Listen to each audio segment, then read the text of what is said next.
When was the last time you thought to yourself, I can't wait to bring a legendary scout rifle into PvP? Yeah, I'd have to go load up Destiny 1 for that to be true. The Destiny 2 sandbox, especially inside the Crucible, has had a festering wound that's been plaguing the game for years. Our primary weapons, barring a few outliers each season, are woefully underpowered and underwhelming. This is an issue that not only harms PvP, but also PvE, with everything but SMGs and sidearms feeling like limp noodles in PvE activities ever since Bungie nerfed the precision damage dealt to minor enemies at the launch of Shadowkeep. Bungie's primary weapon balance philosophy itself is contradictory between PvE and PvP. In PvE, Bungie heavily reduced the amount of precision damage you could deal back when Shadowkeep launched, but in that same update, they also increased the base body shot damage of basically every primary weapon type in the game against PvE combatants, meaning Bungie's Sandbox team made primary weapons more forgiving to use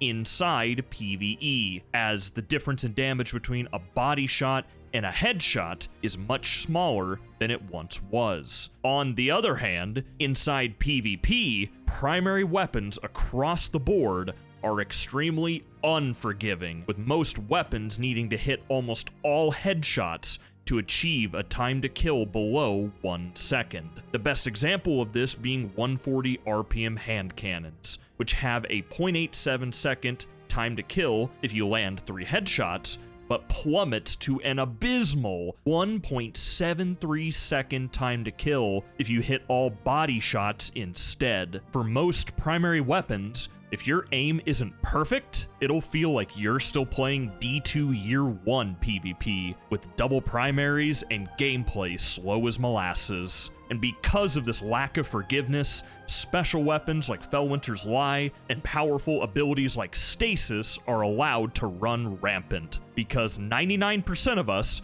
myself included, are not going to hit all crits with a primary weapon against that behemoth titan with Fellwinters sliding our way at Mach 5. The Sandbox holy trinity of primary weapons, special weapons, and abilities remains broken, and it's time for primary weapons to become an equally viable part of our arsenal once again. This video is going to be the second of 2 parts in which I'm going to explain how I would go about balancing the Crucible sandbox. In this video, we're going to discuss what happened to primary weapons in the transition from Destiny 1 to Destiny 2, and we will then discuss how each primary weapon archetype can be buffed up to have a viable role in the overall PvP sandbox. Let's jump in.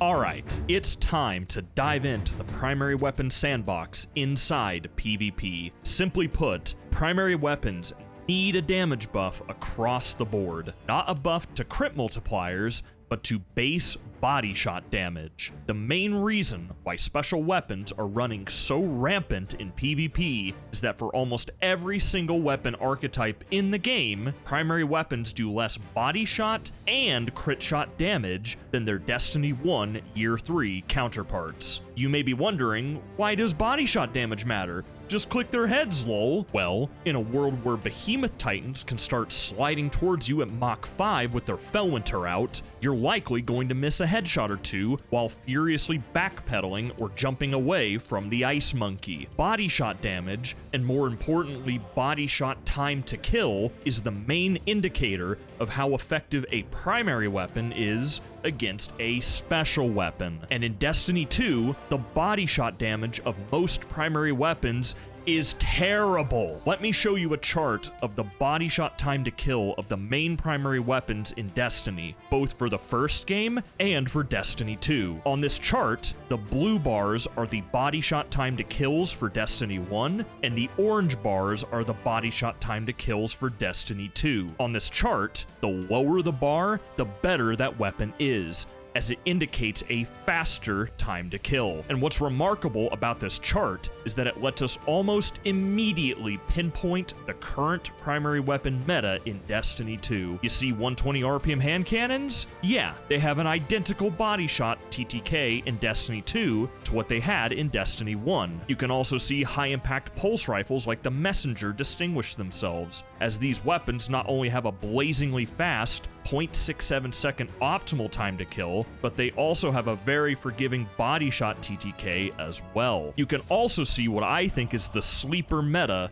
that most people are unaware of, that being 540 RPM pulse rifles, as these have the RPM and damage profile of pre-nerf Clever Dragon from Destiny 1. If 120 hand cannons get a range or damage nerf, you're going to see 540 pulse usage spike, especially with the new Grid Skipper pulse easily available from Override. There are some other D2 weapons on this chart that compare favorably to their D1 counterparts, such as 390 adaptive pulses like Last Perdition and 260 rapid-fire scouts like Trustee. Neither one of these weapons has the fastest optimal TTK, as both clock in at a respectable 0.93 seconds, but both of these guns are very consistent and forgiving, and it's why they have a fringe place in the current meta. Now, you may be wondering, what about lightweight pulses? They seem to be on par with D1 numbers. Why do they feel so bad to use? Well, this chart is based on 6 resilience, which is roughly 192 HP. Lightweight pulses in D2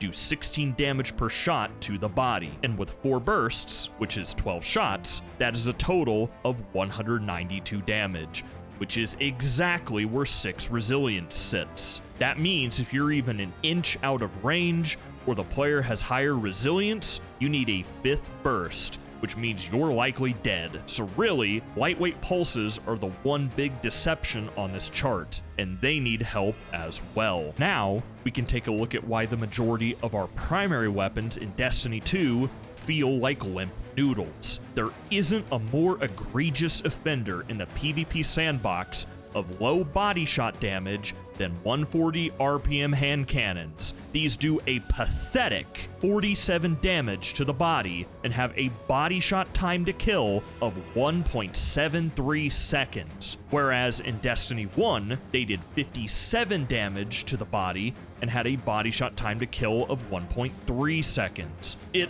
all makes sense why 120 hand cannons are the only type used, and why 140s are such unicorns. They need a damage buff, there's no way around it. What may also surprise you is auto rifles, which are also in a terrible state forgiveness-wise when compared to Destiny 1. And this is after the big auto rifle buffs that were handed out in Season of the Worthy. D2 auto rifles do more crit damage across the board than D1 autos, but their body shot damage is lower across the board. Auto rifles just aren't precision weapons, and they all need to do more base damage to make them more forgiving and more viable as a counter special option when you're getting pushed by shotguns. And last but not least, we have scout rifles, and holy hell, they are bad. Granted, all of us already knew they weren't good in PvP, other than Dead Man's Tale, but my god, quantifying how much worse scouts are in D2 than D1 is insane. For God's sakes, other than 260 scouts, they all have body shot time to kills above 1.5 seconds. Yeah, I know scouts are meant to be a long-range option and are safe, but considering the maps we have, there are no super long-range PvP arenas anymore, and scout rifles need a base damage increase to make them relevant in PvP. With this knowledge of why primary weapons as a whole feel so much worse in Destiny 2, let's now turn our attention to how we can buff primary weapons to better compete with special weapons and abilities.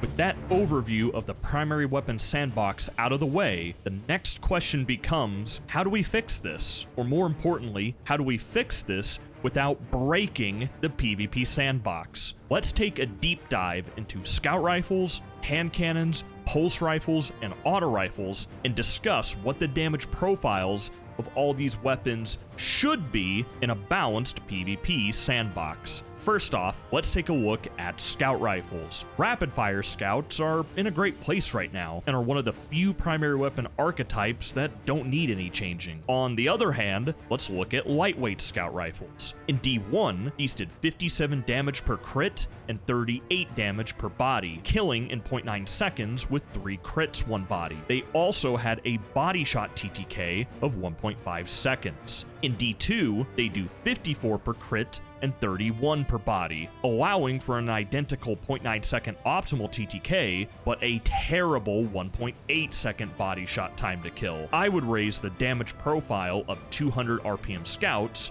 to be 55 per crit and 35 per body, which would bring the body shot time to kill down to 1.5 seconds, matching D1. Now, for 180 RPM scout rifles, I personally think that they should all be converted into 200 RPM lightweight scout rifles. 180 scouts have an abysmal 1 second time to kill in PvP, as well as having high zoom and bad handling by nature of being a non-lightweight scout rifle. We saw Bungie collapse 150 and 140 RPM hand cannons into a single archetype back at the launch of Beyond Light, and I think that the differentiation between 200 and 180 scouts is small enough to justify a similar merger. This could have a negative impact on PvE, yes, but Bungie could also just make 200 scouts do current 180 scout damage inside PvE. That way, it would be a pure buff in PvE, and would also make 180 scouts in PvP more competitive. Not to mention that this becomes one less weapon archetype for Bungie to have to balance in the sandbox. And less balancing time means more time spent creating new weapons and abilities. This just seems like a win-win to me. Now, let's move on to high-impact scout rifles. In D1, these did 73 per crit and 49 per body, killing in 0.8 seconds with 3 crits, as well as a body shot time to kill of 1.6 seconds. In D2, these do 68 per crit and an abysmal 38 per body, which maintains the 3 crit 0.8 second optimal TTK, but leads to a horrendous 2 second body shot time to kill. I would raise the body shot damage up to 45 per shot, which would speed up the body shot time to kill to 1.6 seconds against any resilience. Now, let's take a look at precision hand cannons. These didn't exist in Destiny 1, being new to the franchise back during Curse of Osiris. They do 57 per crit and 38.2 per body, killing in 1 second with 3 crits 1 body. The issue lies in the high critical hit ratio needed to get a pretty lousy 1 second optimal TTK. Not to mention the fact that they also have one of the worst body shot TTKs in the game at 1.67 seconds. I think that 180 hand cannons should do 61 per crit and 41 per body, which would make them kill in 2 crits 2 bodies against any resilience level, and would bring the body shot time to kill down to a respectable 1.33 seconds. If Bungie wanted to get a little crazy, they could turn 180 hand cannons into precision lightweight frame weapons, meaning they would keep the minimal recoil as being part of a precision frame and gain the lightweight bonus, which ups movement speed by 6.25%. Probably overkill, but even with lightweight, 180 hand cannons would still have a very slow 1 second optimal time to kill, so maybe this wouldn't be too crazy. Moving on, let's look at adaptive hand cannons. In D1, these did 86 per crit and 57 per body, killing in 0.87 seconds with 1 crit, 2 bodies, as well as a body shot time to kill of 1.3 seconds. In D2, these do a pathetic 70 per crit and 47 per body, allowing for an optimal TTK of 0.87 seconds with 3 crits and a horrible body shot time to kill of 1.73 seconds. I would raise the damage profile to 75 per crit and 50 per body, which would grant a 0.87 second optimal TTK with 2 crits, 1 body, and would bring the body shot TTK back down to a respectable 1.3 seconds. Alright, let's discuss one of the 2 elephants in the room, aggressive hand cannons. These have been dominating the game since Beyond Light launched. In D1, these did a whopping 95 per crit and 64 per body, killing in 1 second with 1 crit, 2 bodies, and they had a body shot time to kill of 1.5 seconds. In D2, these do 90 per crit and 50 per body, killing in an identical 1 second, but needing 2 crits, 1 body to pull it off. Now, because these numbers I've been showing you are based on tier 6 resilience, this makes 120s seem worse than they really are. Against 4 resilience and below, 120 hand cannons kill in 1 crit, 2 bodies, which is a much more forgiving crit ratio. What makes 120 hand cannons in D2 so good compared to Destiny 1 is that there are an insane number of damage buffs available in Destiny 2 that let 120 hand cannons 2-tap people. In D1, the only non-weapon perk damage buff in the game was Weapons of Light, which required a Titan Super, whereas in D2, we have High Energy Fire, Empowering Rift, and Whisper of Hedrons, all of which grant a 20% damage bonus or more, and none of them require a kill first. Thankfully though, Bungie will be addressing the Hedrons problem with a hotfix coming on June 3rd, so no more worries on that front. Even though 120s in D1 did far more damage than D2 120s, they never saw usage, because there weren't enough reliable ways to turn them into 2-tapping monsters. In Destiny 2, we just can't have primary weapons that have insanely high single-shot damage in PvP, as the game has evolved and made frequent damage buffs part of the Sandbox's identity. So, there are multiple parts to bringing 120 hand cannons in line. First off, 120 hand cannons themselves need a rework of their damage output. I think that they should only do 84 per crit and 58 per body, which in some ways would be a buff, as it would make the optimal 1 second time to kill achievable in 1 crit, 2 bodies against any resilience level. The big advantage of this change is that by reducing the crit damage to 84, we can put an end to 120 hand cannons being able to 2-tap with little effort. If High Energy Fire and Empowering Rift were reduced to 10% damage buffs inside PvP only, you can keep them 20% in PvE, then 120 hand cannons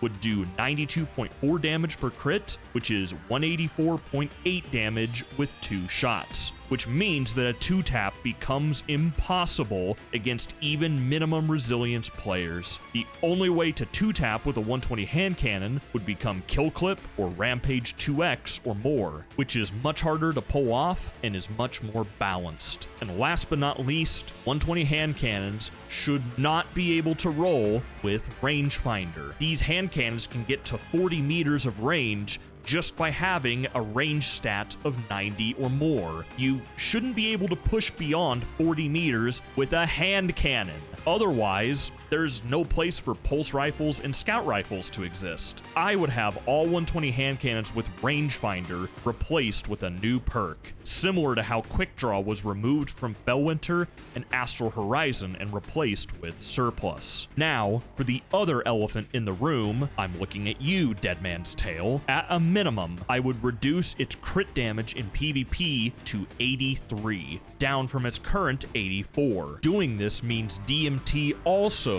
would no longer be able to 2-tap with just a 10% damage buff. This is because of its exotic perk, Cranial Spike, which increases damage for hitting crits. This small change would mean that 2 crits in an Empowering Rift with DMT would only do 185.9 damage, which is just barely low enough for players of any resilience above 0 to survive a 2-tap. Considering that Bungie has stated that they have a nerf ready to deploy for DMT, I'm assuming that they're also going to reduce the weapon's accuracy and aim assist at long ranges while hip firing, as right now, especially on mouse and keyboard, you pretty much never have to aim down sights. and can instead just hip-fire across any distance. Reining in the hip-fire at long ranges is pretty reasonable, and would keep the gun feeling exotic as a scout rifle that remains extremely lethal at close ranges. The identity of the gun would become hip-fire at close to medium range, and then ADS for long shots. Now, let's move on to pulse rifles. As we saw from the body shot time to kill chart earlier in the video, the vast majority of pulse rifles are in a very good place actually, and there are only two archetypes that really need adjustments. First off, let's take a look at lightweight pulse rifles. In Destiny 1, these did 25 per crit and 17 per body, killing in 0.87 seconds with 8 crits, and they had a body shot time to kill of 1.33 seconds. In D2, they do 25 per crit and 16 per body, killing in an identical 0.87 seconds with 8 crits. I would raise the damage profile to be 27 per crit and 17 per body, which would add forgiveness to the weapon and let it reach a 0.87 second time to kill with 7 crits, 1 body. The increased body shot damage would also guarantee the 1.33 second body shot TTK against all resilience levels. Next, let's take a look at aggressive 4-round burst pulse rifles. In D1, these did 26 per crit and 18 per body, killing in 0.73 seconds with 7 crits, 1 body, and they had a body shot time to kill of 1.27 seconds. In D2, they do 27 per crit and 15.9 per body, and while this does lead to a more forgiving crit ratio for the optimal time to kill, it has also made the body shot TTK a horrendous 1.6 seconds. I would increase the body damage up to 17 per shot to lock in a more reasonable 1.27 second body shot time to kill. Lastly, we need to take a look at auto rifles. Rapid fire auto rifles are actually in a pretty good place, boasting an optimal TTK of 0.77 seconds and a very forgiving body shot TTK of 1.17 seconds. 720 autos are essentially SMGs cosplaying as auto rifles, and that's a good thing, not a bad thing. It's all the other auto rifle archetypes that need some help. Back in Destiny 1, adaptive autos did 21 per crit and 16 per body, killing in 0.9 seconds with 8 crits, 2 bodies, and they had a body shot time to kill of 1.2 seconds. In D2, they do 22.8 per crit, but a measly 14.3 per body, which allows for a faster optimal time to kill of 0.8 seconds, but at the cost of a worse 1.3 second body shot time to kill. I would increase the damage to 23 per crit and 15 per body, which would bring the body shot TTK down to 1.2 seconds while maintaining the same 8 crit 1 body optimal ratio. Now, let's take a look at precision auto rifles. In D1, they did 27 per crit and 21 per body, killing in 0.93 seconds with 6 crits, 2 bodies, and they had a 1.2 second body shot TTK. In D2, they do 28.8 per crit,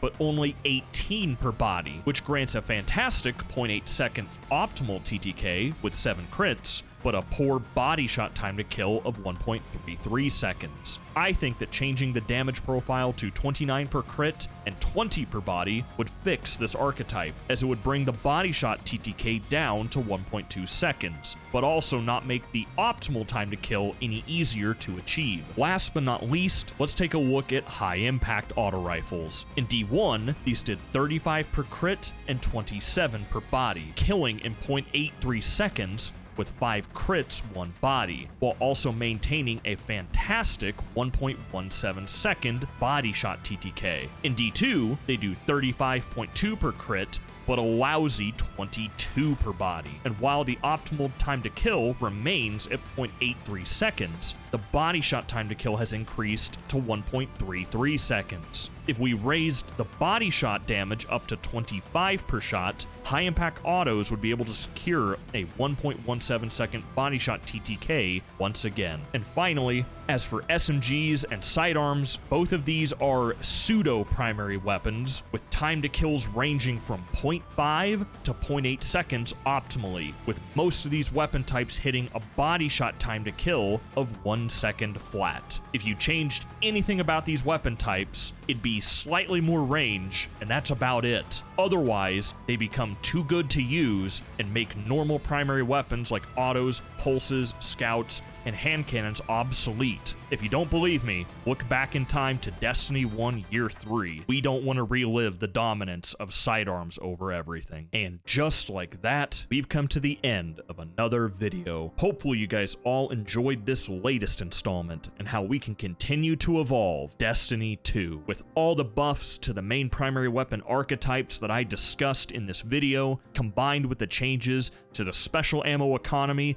and other problem abilities that I mentioned in my first video about the Crucible Sandbox. I think that PvP in Destiny 2 would become a much more fun game, with the Sandbox Holy Trinity finally back in balance, with equally important roles for primary weapons, special weapons, and abilities. For my next video, I'm thinking that it's finally time to talk about how raids can be improved now that Vault of Glass has returned to us. I can't say much more than this, but guys, please stay tuned to my Twitter, as the time is drawing very close to revealing the big project I've been working on behind the scenes the last few months. You don't want to miss this, I promise you that. And with all that said, that'll be it from me this week. If you want to support this channel, make sure to leave a comment down below, drop a like, and hit that sub button. Have an amazing week, guys, and I hope to catch you all in the next one.